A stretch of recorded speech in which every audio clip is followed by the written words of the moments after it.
اعوذ باللہ من الشیطان الرجیم بسم اللہ الرحمن الرحیم۔ سامعین اور ناظرین، حال ہی میں اہل سنت محقق، محدث اور مناظر جناب حضرت یاسین قادری علی اللہ مقامہ اور اہل سنت بریلوی مناظر ذوالفقار علی، جو اپنے آپ کو گیلانی سید بتاتے ہیں، کا مولا علی علیہ الصلوۃ والسلام کے حضرت ابو بکر، عمر اور عثمان سے افضل ہونے کے موضوع پر ایک علمی مباحثہ ہوا، جس کے منتظم اویس ربانی تھے۔ اس کلپ کا ایک حصہ آج کل سوشل میڈیا پر بہت قابل بحث بنا ہوا ہے، وہ ملاحظہ کیجئے۔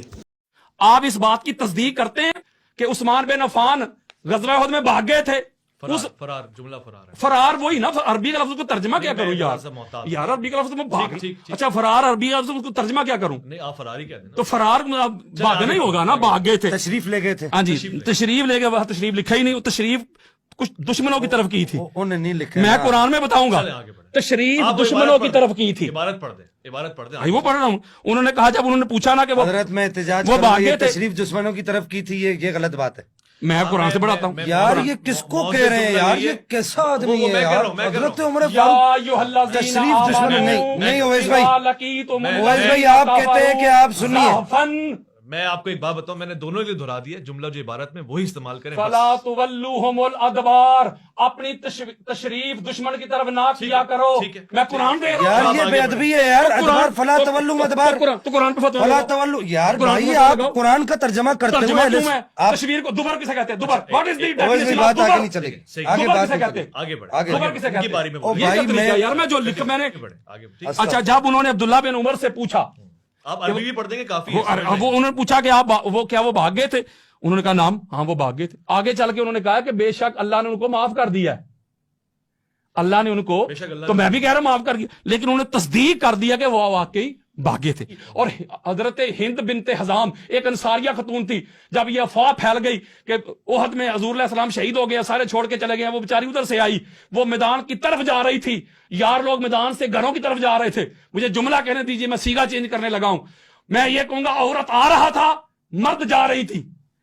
اب یہ ہے احد، حنین کا بھی سنا دوں، حنین کا بھی سنا دوں، اب فیصلہ کر پا رہا یار ہوں، شیعوں کے ساتھ بیٹھ بیٹھ میں لعنت بھیجتا ہوں اگر کسی بندے کا یہ عقیدہ جو قرآن میں لکھا ہے میں وہ نہ پڑھوں۔ یار بھائی قرآن اب حنین پہ آ جاتے ہیں، آپ کا ٹائم ربانی صاحب میری بات سنیں نا ایک منٹ میرا، میں یہ آخری میں یہ غزوہ حنین سے آجے، غزوہ حنین کیوں نہیں، میں صحیح مسلم بخاری دینے لگا ہوں، یہ صحیح بخاری، یہ عورت آ رہا تھا، مرد جا رہی تھی، یار یہ کون سا اگر میں طریقہ ہے غلط یار؟ کہوں، اگر میں غلط کہوں، یہ صحیح بخاری دینے لگا ہوں، مرد جا رہی تھی، یہ کوئی صحیح اہل بخاری، سنت کی بولی ہے صحیح بخاری، او بھائی یہ بولی تو شیعہ بھی نہیں بولتے صحیح یار، بخاری دے رہا ہوں، صحیح بخاری، صحیح بخاری آپ یہ کے سامنے بولی رکھنے تو لگا ہوں، شیعہ بھی نہیں بولتے میں صحیح یار، بخاری، یہ بولی صحیح تو شیعہ بھی بخاری، نہیں بولتے۔ صحیح بخاری سنیں، یہ میری ایک چھوٹی سی درخواست، میری آخری روایت سن لینا، پہلے میری بات سنیں نا۔ عورت آ رہا تھا، مرد جا رہی تھی، یار یہ صحابہ کو کہہ رہے ہیں۔ جی سامعین، یاسین قادری کے تشریف دکھانے والے جملے میں بغیر دلیل کے اعتراض کرنے والے چرب زبان اور شعلہ بیان دیوبندی ملا عطا اللہ بندیالوی، جو اکثر و بیشتر یزید اینڈ کمپنی کی وکالت کرتے نظر آتے ہیں، نے یاسین قادری پر جو اعتراضات اٹھائے ہیں وہ ملاحظہ کیجیے۔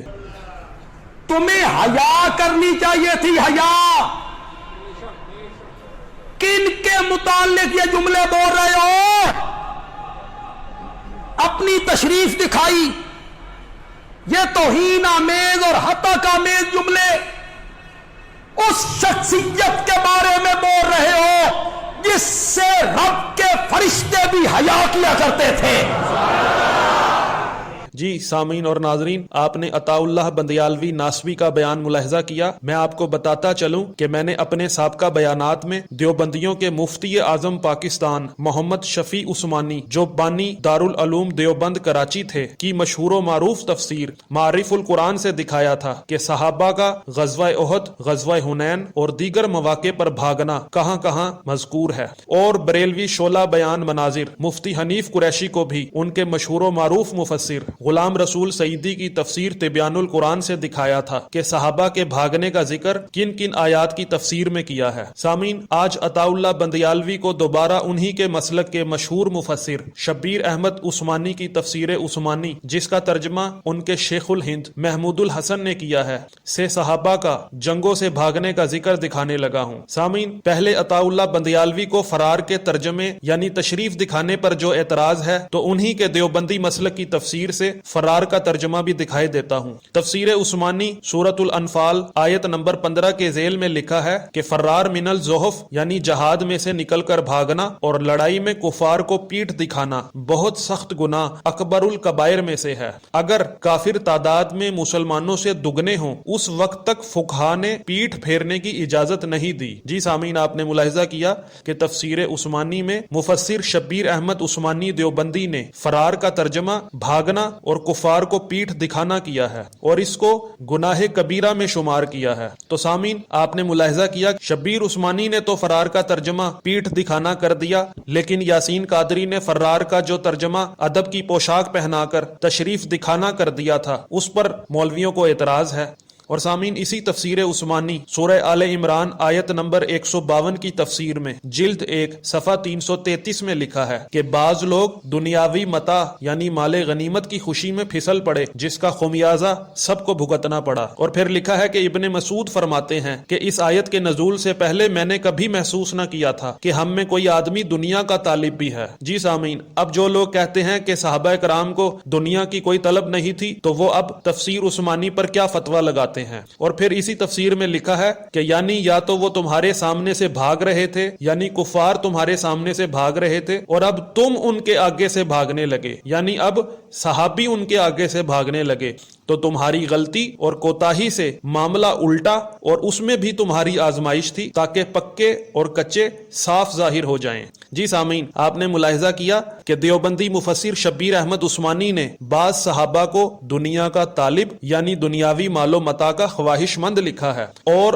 ان کے کفار کے آگے سے بھاگنے کو بھی ذکر کیا ہے۔ پھر شبیر احمد عثمانی نے یہ بھی لکھ دیا کہ صحابہ کے غزوہ احد میں بھاگنے سے یہ بھی ظاہر ہو گیا کہ پکے مسلمان کون ہیں اور کچے مسلمان کون ہیں۔ اور سامعین، شبیر احمد عثمانی نے اپنی تفسیر عثمانی میں سورہ آل عمران آیت نمبر 153 کی تفسیر میں جلد نمبر 1 اور صفحہ نمبر 333 میں لکھا ہے تم بھاگ کر پہاڑوں اور جنگلوں کو چڑھتے جا رہے تھے اور گھبراہٹ میں پیچھے مڑ کر بھی کسی کو نہ دیکھتے تھے۔ اس وقت خدا کا پیغمبر بدستور اپنی جگہ کھڑا ہو کر تم کو اس کبھی حرکت سے روکتا تھا اور اپنی طرف بلا رہا تھا، مگر تم تشویش و اضطراب میں آواز کہاں سننے والے تھے۔ آخر جب کعب بن مالک چلائے تب لوگوں نے سنا اور واپس آ کر اپنے نبی صلی اللہ علیہ وآلہ وسلم کے گرد جمع ہو گئے۔ پھر لکھتے ہیں کہ یعنی تم نے رسول صلی اللہ علیہ وآلہ وسلم کا دل تنگ کیا، اس کے بدلے تم پر تنگی آئی اور غم کا بدلہ غم ملا، تاکہ آگے کو یاد رکھو کہ ہر حالت میں رسول اللہ صلی اللہ علیہ وآلہ وسلم کے حکم پر چلنا چاہیے، خواہ کوئی نفع کی چیز مثلا غنیمت وغیرہ ہاتھ سے جائے یا کچھ بلا سامنے آئے۔ جی عطا اللہ بندیالوی صاحب، آپ کے مفسر شبیر احمد عثمانی نے صحابہ کے بھاگ کر پہاڑوں پر چڑھنے اور مڑ کر پیچھے نہ دیکھنے کو کبھی حرکت کہا ہے۔ صحابہ کے لیے کبھی حرکت کا لفظ استعمال کرنے پر شبیر احمد عثمانی پر کیا فتویٰ لگاتے ہیں؟ کیا شبیر احمد عثمانی بھی توہین صحابہ کے مرتکب ہوئے ہیں یا نہیں؟ سامعین، انشاءاللہ مزید ویڈیوز میں یاسین قادری پر اعتراض کرنے والوں کو انہی کے مشہور و معروف مفسرین کی تفاسیر سے صحابہ کا جنگوں سے بھاگنا دکھایا جائے گا۔ اگر آپ کو ویڈیو پسند آئی ہے تو ویڈیو کو لائک کریں، کمنٹ کریں اور ان ناسبیوں کے چینل پر زیادہ سے زیادہ شیئر کریں تاکہ لوگوں کو ان کی حقیقت واضح ہو جائے۔ السلام علیکم ورحمۃ اللہ وبرکاتہ۔